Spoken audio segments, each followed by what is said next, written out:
Videos at the end of ours. We'll set them up. Yeah. You said, I was making sure my laptop starts. yeah, good.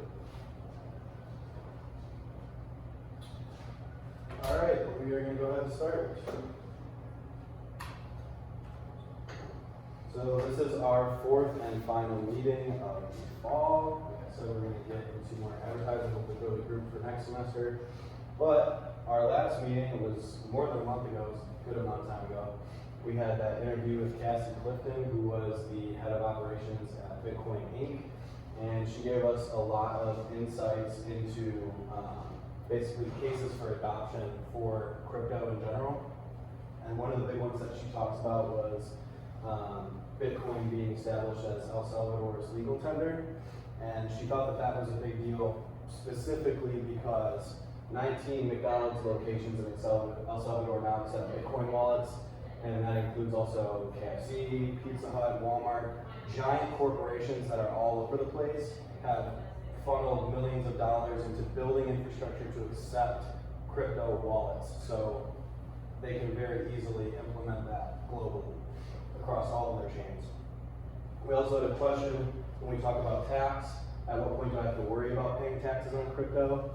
When we looked it up, what we found was that if you profit at all on crypto, even if you're staking, even if you're mining, that should be reported. If you're not sure, it's good to probably just report it. It's never going to hurt you.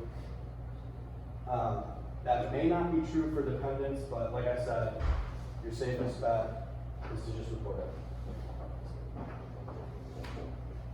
Alright, and we will be discussing the Metaverse, and by a show of hands, how many people have seen stuff on the Metaverse or watched the video?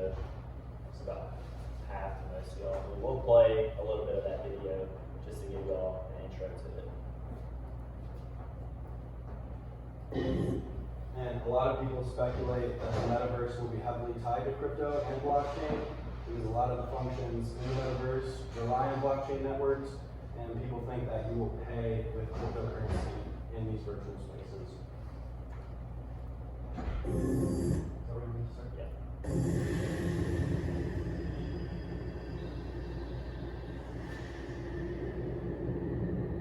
Imagine you put on your glasses or headset and you're instantly in your home space.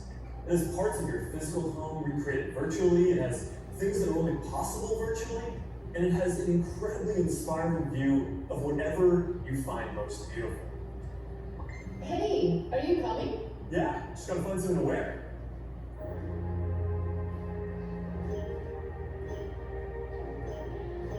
Alright, perfect. Oh, hey Mark. Hey, what's going on? What's up, Mark? Whoa, we're floating in space. Who made this place? That's awesome. Right? It's from the crater. I'm in LA. This place is amazing. Boss, is that you? Of course it's me. You know I had to be the robot man. I thought I was supposed to be the robot. Whoa. I knew you would love it. Hey, wait. Where is Naomi? Let's go. Hey, should we deal you in? Sorry I'm running late, but you've got to see what we're checking out. There's an artist going around Soho hiding AR pieces for people to find. 3D street art? That's cool. Send that link over so we can look at it. This is stunning. That's awesome. I love the movement. Wait, it's disappearing. This is an example of how NFTs Hold on, I'll tell the artist and they'll accept it. If you guys like it here, I have another one you're gonna love. Check out this forest road. Oh, let's see it. Koi fish that fly? That's new. This is wild. Hey, one sec, pause. It's Priscilla. Hey, you have to see this beast. It's going crazy. Oh, I love that guy. You've got to show that to the kids. Can you also send that to my dad? I'll message him. Alright, see you at home. This place is great, Boz, but there's something I gotta get back to. Alright, so that's a glimpse of a few ways that we're gonna be able to get together and socialize in the Metaverse. And so, Alright, so that was a glimpse of what we're going to see in the Metaverse. And it is an immersive version of the internet, as you can see. It has not been developed yet, it's in development right now, and nobody really knows for sure when it's going to be fully developed by. It's going to render virtual objects and develop virtual objects to resemble the physical world, including us. Some people think that, or are speculating that we're going to be scanned, and we can choose to scan ourselves and have ourselves implemented into the metaverse. A lot of other people think that it's going to be avatars, animations of ourselves as well. Virtual reality gives us this immersive experience through movement via the headset. Augmented reality is a digital overlay in the real world, and extended reality will merge these two to create the metaverse and create that immersion where we can play, socialize, work, trade, shop, and attend events, and basically do a lot of stuff we do in the real world. And here's a little example of what the difference is between VR, AR, and extended reality, which is going to be the metaverse. Virtual reality really puts you in an immersion visually with a visual headset. Augmented reality will display objects onto real life surfaces, similar to what Snapchat would do. What was your other example? Pokemon Go. Pokemon Go is AR. So it'll merge AR with VR to give us a full-on immersive feeling in the metaverse, which is extended reality, which also will give us visuals, audio, and potentially olfactory and haptic cues to make that more immersive, to make it feel like we're actually hanging out with people, enjoying games, and being at the place that we're at in the virtual world. And so how does crypto play a role in the metaverse? This is also very debatable because we're not too sure yet. But like with what Nate said, the blockchain should play a very important role, as it is key in contributing and creating the metaverse, and the metaverse will be very dependent on blockchain if the metaverse is what it's claimed to be. So transactions and personal info can be secured on the blockchain. Is speed, transparency, and security are fundamental, and that again is going to go off the blockchain. And the main purpose and key features of the metaverse will be the speed, transparency, and security, because who wants to use a program that doesn't have those? On top of that, the cryptocurrency allows ownership of digital assets, so proof of ownership, and what that's going to do is let us have proof of ownership for NFTs, our houses, anything that will be scanned, or also things we can purchase through the metaverse will allow us to have that proof of ownership. Ownership of assets will also create incentives for others to invest. So with that being said, people who don't use the metaverse are still going to continue to invest into these companies, which is Ethereum, Bitcoin, Solana. So we'll continue to see those investments flourish, even though people may not use the metaverse. You can bargain in person over NFTs, crypto, etc. So like in that video on the wall art, you can see that that is a good example of an NFT. And in the metaverse, we will have the immersion, so we can easily be face-to-face with someone virtually, and instead of clicking buttons and wondering and waiting for a cost to come at which you like it, you can pay a cost, you can barter with people, trade, and just be face-to-face up front, even though it's virtual, and really get a much better experience. Also, operating on the blockchain allows for irreversible, traceable, and secure transactions. And that goes back to transparency and security. So while you're in the metaverse, you don't have to worry about your identity being stolen, the actions you take in the metaverse coming back to bite you, or anything like that, and the possibilities are limitless. So some examples we've seen is Decentraland, which has assets, land, estates, and more that uses their native currency as Tinder.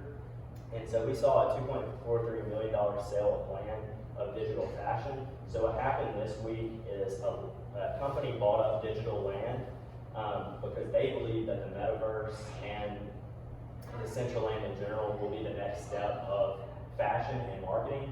So they can go buy this land, use this land to not only market, but for the future, be able to sell their fashion to avatars, or like I said, we can scan ourselves and be like ourselves, where we can buy their fashion virtually, similar, as goofy as it sounds, but it's like Fortnite, and you buy Fortnite skins, and everyone's gonna think, who would buy virtual clothing for yourself?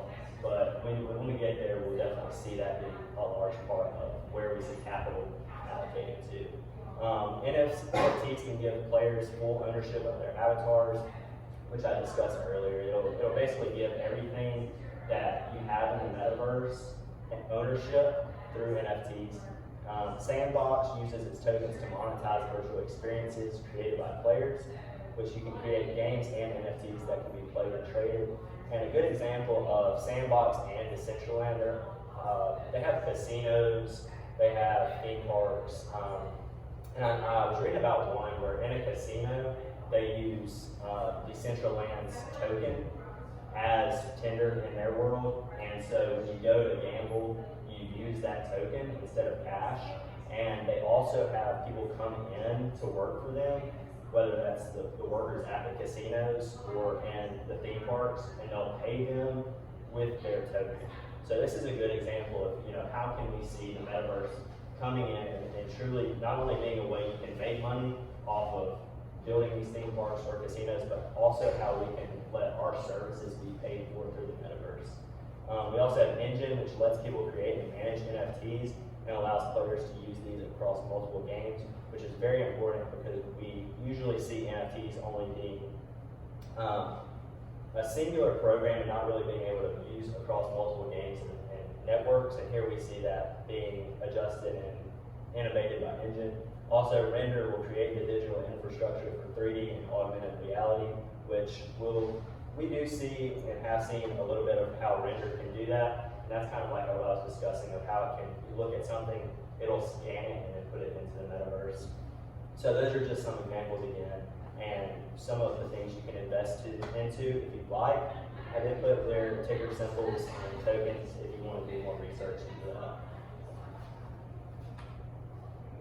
And I put a little slide here just to keep in mind, like I said, we don't know what the metaverse is yet or what it has in store. Don't get caught up in the hype and be blinded. So if you see stuff on Instagram, TikTok, wherever you get your information, don't be so caught up in the hype and just jump in without knowing what it is. Do your research, know how these worlds are going to work, and invest your time and really learn this before you just jump into one.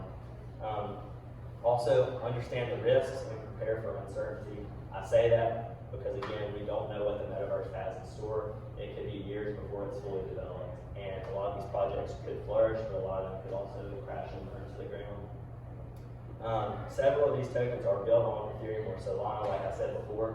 So if you don't want to solely invest into certain tokens or coins, you can always invest into the bigger positions that are the true ecosystems of these metaverse programs, where instead of investing into those small ones, you invest into the big ones, because if those small ones do well, the whole ecosystem will do well as a whole. And then beware of your risk tolerance in this scenario, and that again goes back to the ecosystems. So if you don't really want to have a lot of risk inside those smaller coins that can give you higher potential, just jump into, I would suggest, the Ethereum or Solanas. And I just want to mention one thing, like, why are we talking so much about the metaverse? Like, this is a crypto group. Crypto, it's not going to go up in value over time if there aren't actual use cases for it, right? Because you can just drive the value up as much as you want because the next guy is going to pay more for it. But in the long term, they need to have a purpose. And not everybody is going to choose to pay with cryptocurrencies and to hold mostly currencies over fiat if it's not easier for them to do that than to not. So in terms of the metaverse, we're talking about how everything might be paid through cryptocurrencies, because in NFTs, you purchase NFTs with the cryptocurrency that's running that network, right? So that's automatic. You don't have to convert the crypto you have to fiat to buy something, right? It's just easier in that scenario to use crypto directly. So our argument here is that these use cases are the future. Right now we're in something called Web 2.0. You guys might have heard about this being talked about by a bunch of different crypto people right now. Web 1.0 was the internet as it was when the World Wide Web, www, was established. So that was just the basic internet. Web 2.0 was basically the goal of developers to make websites more interactive, more immersive.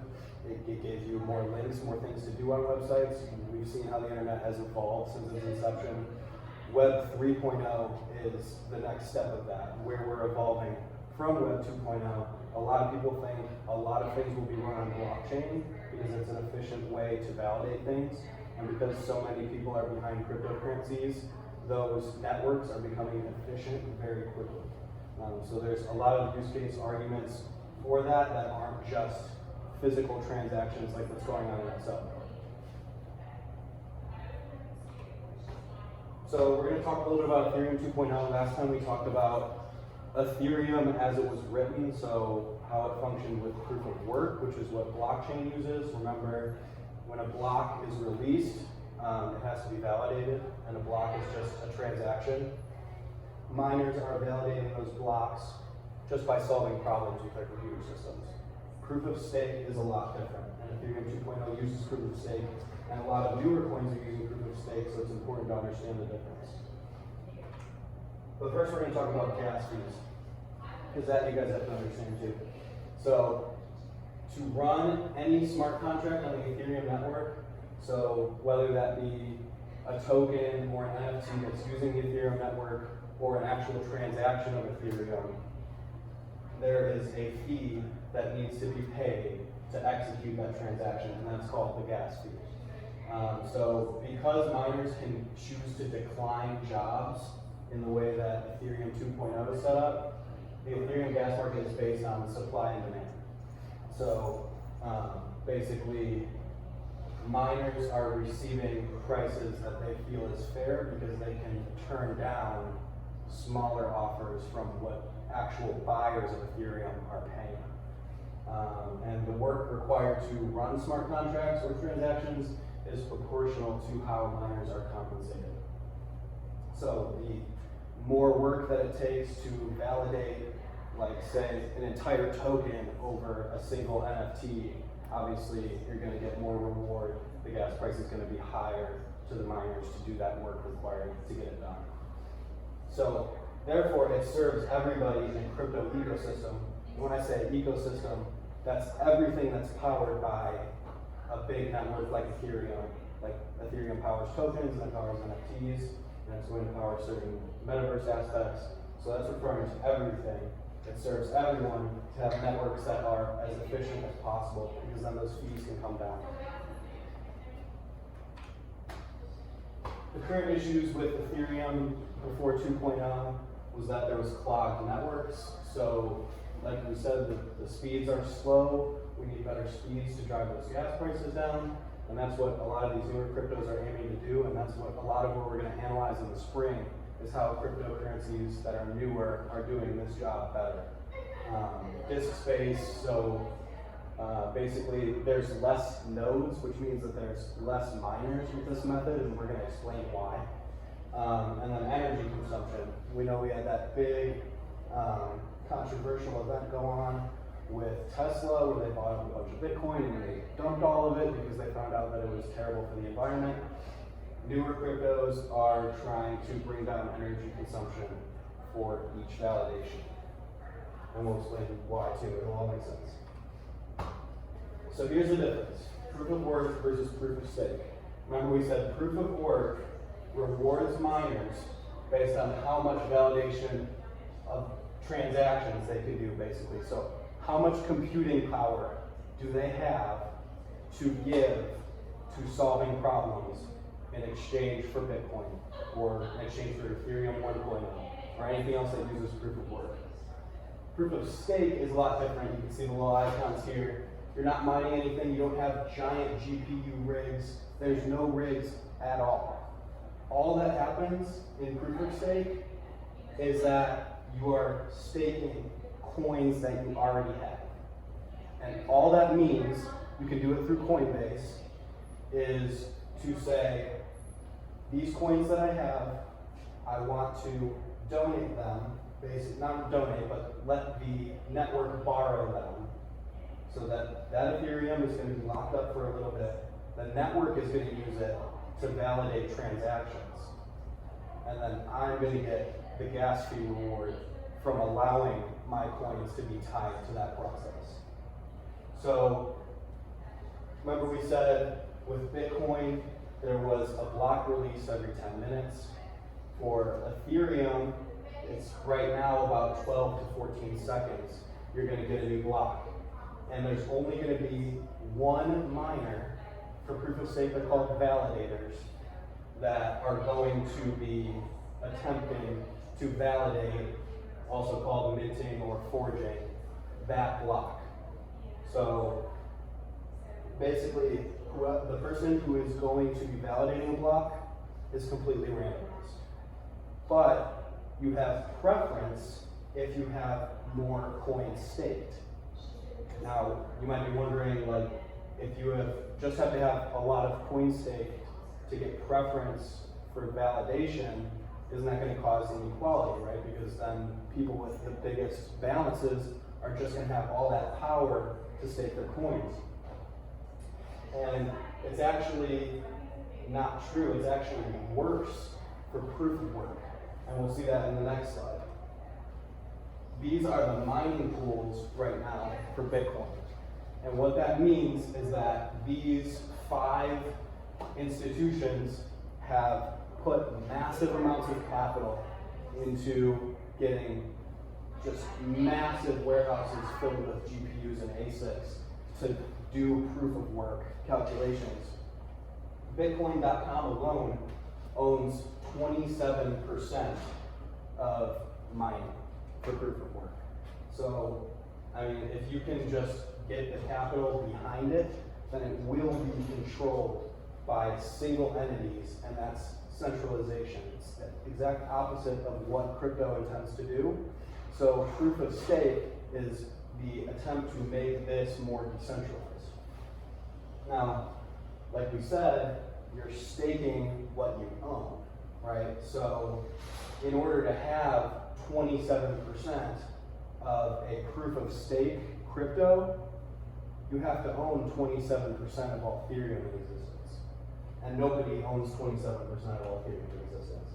This is the breakdown of Ethereum and its holders. The top holder of Ethereum owns 8.47 million, which is 7% of that coin. It's a lot, it's very significant, but it's not 27%.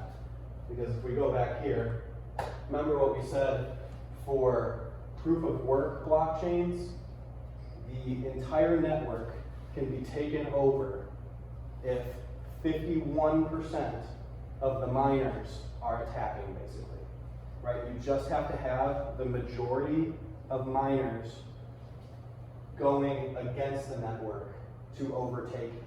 And right here, you can put Slush Pool and Ant Pool and Bitcoin.com. If they wanted to come together and say, hey, let's take over the largest cryptocurrency that exists, they could do it because they own more than 51% of the market. That's not true for proof of stake. So that's actually Ethereum 2.0 is making it more equal, it's making it more safe, and it's making it more fast, because even though you don't have as much centralization, there are less validators. So it's actually more energy efficient as well. So now we're going to have Kyle come up and talk for 15-20 minutes about NFTs, unless you guys have any questions about proof of stake and Ethereum.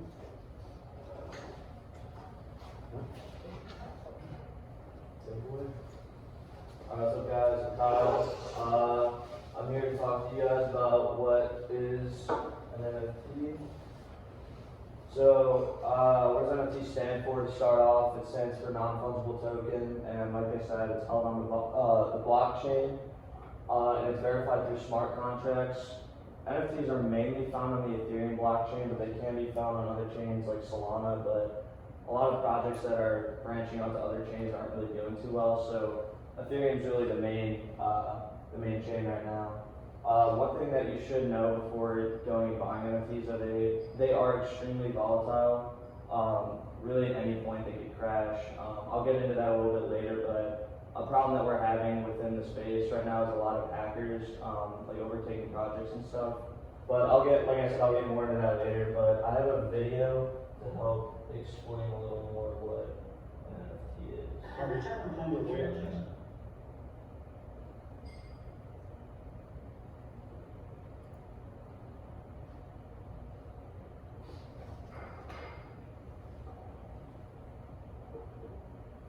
I think this generation of 20, 30, 40-year-olds are not interested in buying Just scroll from around. 1647 old Europe. I think they're more interested in buying pop culture. I'm Gary Vaynerchuk, and this is my NFT project called VFriends. Really, at some level, the culmination of my entire career, focusing on community access, creativity, and all things V. NFT stands for non-fungible token. It's a digital asset that shows provenance on the blockchain. You know, a lot of times I use the analogy of like, is a blue check on Instagram worth anything? And people are like, wait a minute. Or with people in their 40s and 50s, I'm like, do you have a kid who's buying a Fortnite skin or asking you for a credit card to do something on 2K or Madden? So it's a digital currency. Alternative investing, it's just a game of time. You know, this is about individuals, it's about organizations, this network, you know, it's about articles being written, it's about people getting used to it. Again, like any technology, cell phones, the internet, video games, it's all the same curve. You have early users and just time, because what's the truth, it will always win in the end. I'm uncomfortable with predicting, but I am pretty convinced that the NFT thing is here forever. The idea of caring about digital assets, I think only accelerates if you think about the potential of where VR will take society over the next 50 years. This reminds me so much, and I lived it, of where we were with Internet in 1999. With Internet in 1999, we were in this place where everybody got so hot on like, oh, there's this thing, and it's coming, it's gonna change the world. And you saw every internet company go to the moon, go public, all these kids being trillionaires. And then March, and this audience that's watching this knows better than anybody, then March and April 2000 came in, everybody crashed. Most went out of business, and even the ones that were destined to be iconic, like Amazon and eBay, went to incredibly low prices. It's my belief that that's exactly what's going to happen with NFTs. I believe there'll be a bubble burst, but I believe that more people will be buying NFTs the next day after the bubble burst than they are right this second. The consumer behavior will be different than the economic financial arbitrage game, and that over time, in a 10-year window, and so it will work out for certain projects. And so for me, to be honest, these gray hairs come along with pattern recognition. I'm like in a very fun spot where I'm like, oh man, I can't wait for this bubble to burst. I'm gonna go to my 20 favorite projects and I'm gonna eat, AKA, that's slang for buy, sit, wait, and then be very happy in a decade, because there is 0.0 doubt in my mind in 2036 that these digital assets will have tremendous value.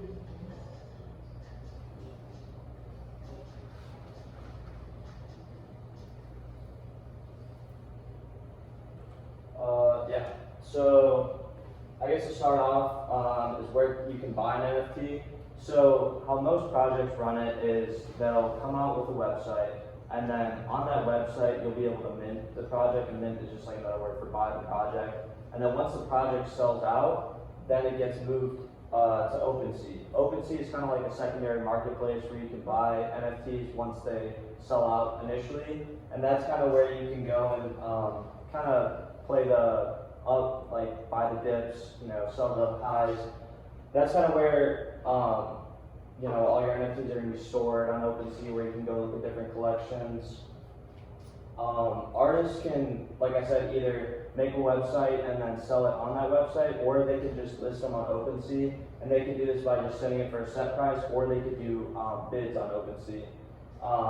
One thing that's really cool about OpenC is that if you don't like a price that somebody's selling a specific NFT for, you can give them offers, and then they can either accept your offer or send you a counter offer. So that's pretty cool. And then,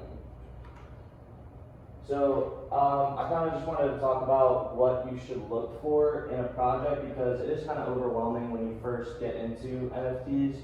My biggest thing is make sure you like the art for the project that you're buying because, like I said earlier, at any point these projects can go to zero. So you know if they go to zero and you lose all your money, at least get a cool picture. You know. But one thing that you should look for is make sure you know who the developer of the project is and make sure that the artist is, you know, a well-known artist. I've come across a couple projects where the developers and the artists stay anonymous, and to me personally, that's a big red flag because, you know, at any point they could run with your money and you have no idea who took it. As much as the art itself is important, what's even more important is the utility that comes along with the art. You know, like I put here, a lot of projects do stuff like they have pre-sale access for other projects. So if there's, you know, a new hyped up project, maybe they'll say, hey, if you hold our project by this date, you'll get access to that pre-sale for this next project. Gary Vee, the guy that we just watched, for his project Be Friends, if you hold his project, he's gonna end up hosting a conference in 2022, and it's going to be one of the biggest NFT conferences. And just by holding that NFT at that time, that's your ticket into that conference for free. And another example of utility is earning cryptocurrencies just from holding it. So how some projects will do is like you'll earn 10 of this coin every single day for just holding our project. So you're making like a passive income. And it's just kind of, like I said, up to the project to make that coin have use, so then you're not just making nothing over time, like you're putting those coins to use and those coins actually have value. Making sure that developers execute what they promise is another big thing. I've stumbled across a lot of projects that say, I came across one that said, hey, if once our project sells out, we're gonna give away a Tesla. So, you know, naturally everybody flooded, project sold out instantly. Never gave away a Tesla. So they could, you know, I guess, tell you what you want to hear, but just make sure that, you know, they're good for their word and they're going to execute it.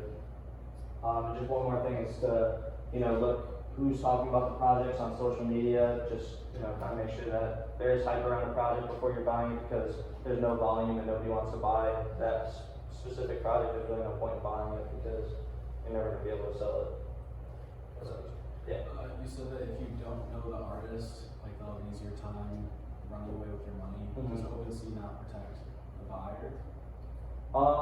Well, I mean, sorry, I guess I shouldn't say run away with your money, but if you don't, it's kind of hard for a project to survive if they're not doing anything with the project. Yeah. So they can come out, you know, you'll never lose the NFT that you buy, but if the developer's just trying to give up on the project, nobody's going to want to buy it. So it's like you're not technically like getting anything stolen from you, but the price on the NFT is going to just plummet because the developer just kind of gave up on it, you know? Gotcha. Does anybody else have any questions? If you buy an NFT on OpenC, like where is that get stored? Is it directly on OpenC? Yeah, so, right up here is where you'd see your profile, and then if you click on your profile, it's kind of like an art gallery for all your NFTs. So yeah, all your NFTs will be stored on OpenC, and then, you know, if you have a friend, you can go look at, you know, his OpenC, you can see all the NFTs that he owns. So yeah, it's all stored on OpenC. Does anybody else have any questions?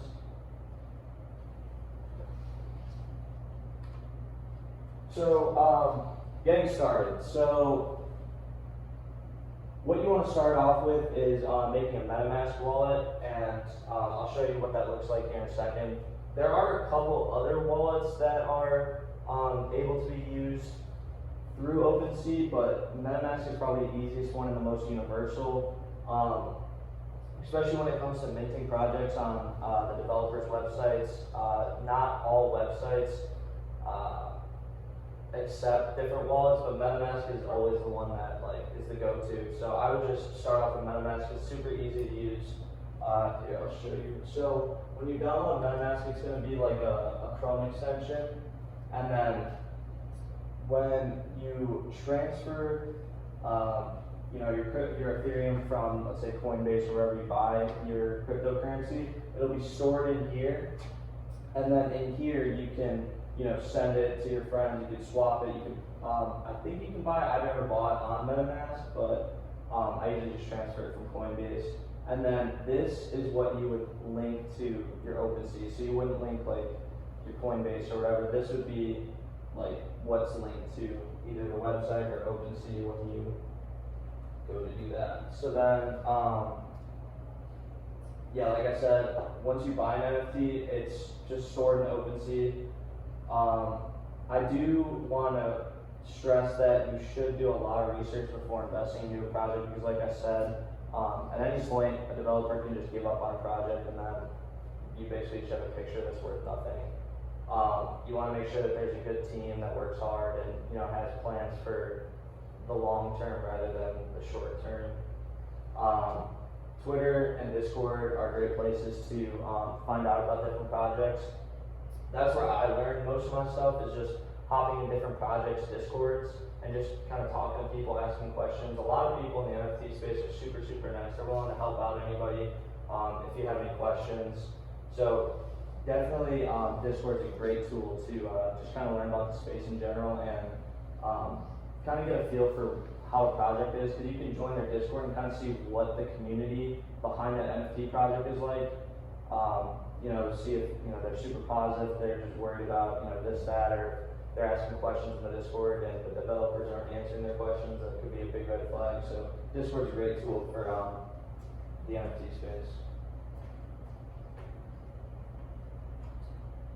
And then the last thing that I wanted to talk about was staying safe while buying NFTs. This may seem like pretty straightforward, but like I said earlier in the presentation, a big problem that we're having right now is hackers taking over projects. If you join a Discord server, never click links that are DM'd to you. I have scam projects that are DM'd to me every single day on Discord. You gotta just make sure that you don't click the links, you just report them and just delete the DM. Somebody have a question? Okay. But yeah, that's a big problem. Scam URLs, and I would always just double check your links. Like when OpenC first came out, for about a month, if you just Google OpenC, the top link would be a scam link.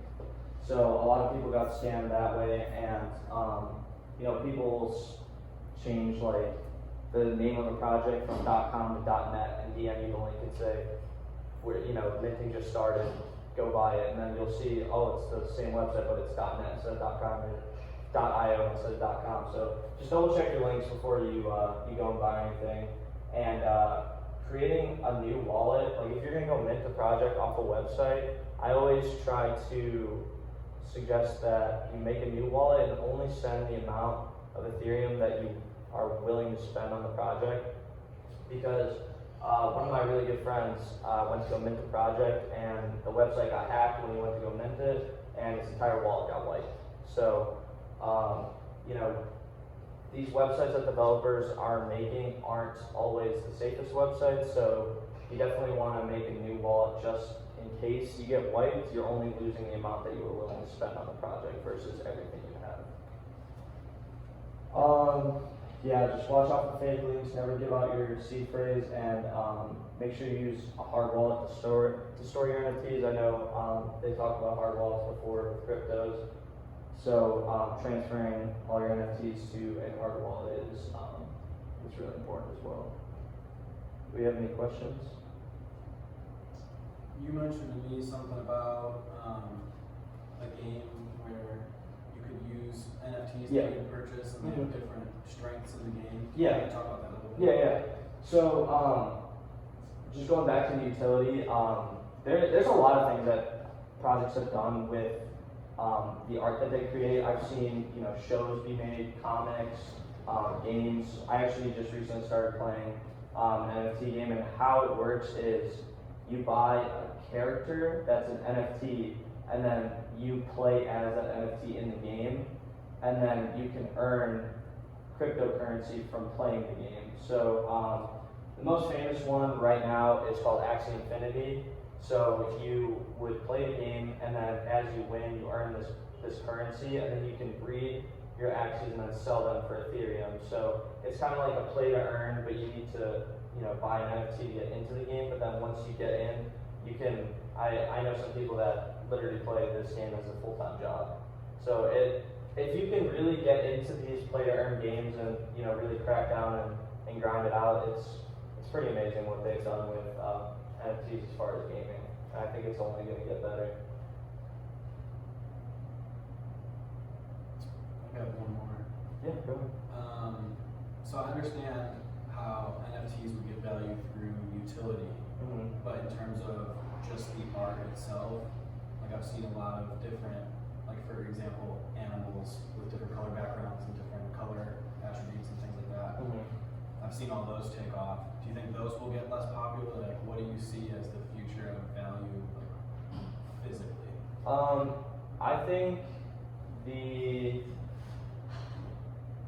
I think the projects that it ultimately is going to come down to the projects with the best utility. Like the team that is playing for the longest term, I think is going to succeed.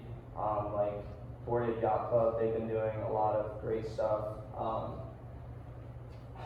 It's kind of a tough question because a lot of projects are also starting, like you talked about the Metaverse, a lot of projects have been developing characters to play as in the Metaverse. So I think that the projects that are, getting on that, I think have a good chance of surviving. Like, I don't know, that's a really tough question because it's kind of like personal preference, like what you personally think a project needs to do.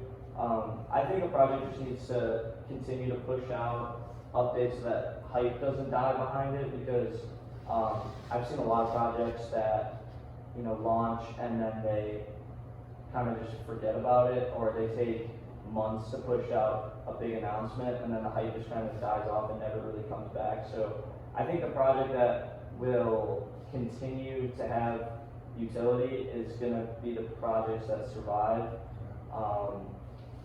And I guess the most original projects as well, because that's another big problem is a lot of derivatives are coming out, like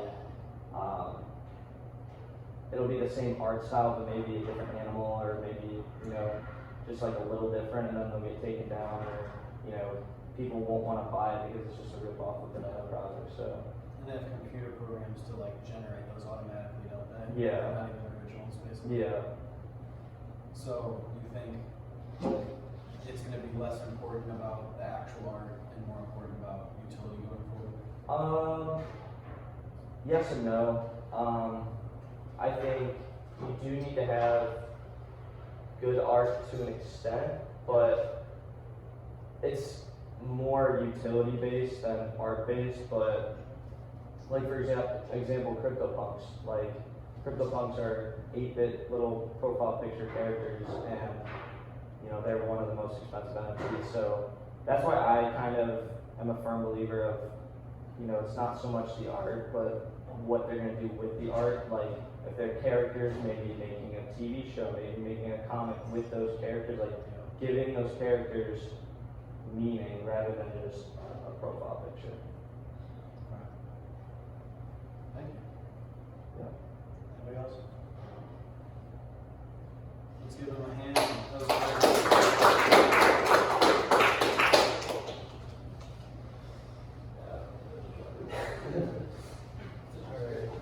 I just wanted to say, guys, I have been talking to the head of HR at Bitcoin Inc. I got his contact from Cassie. So if anybody is interested in a crypto internship, in a crypto career, things like that, keep coming to the meetings, talk to me, because those exist, and I would love to do that for you if you're interested in that. But for now, I think we are good until spring. Thank you guys for coming.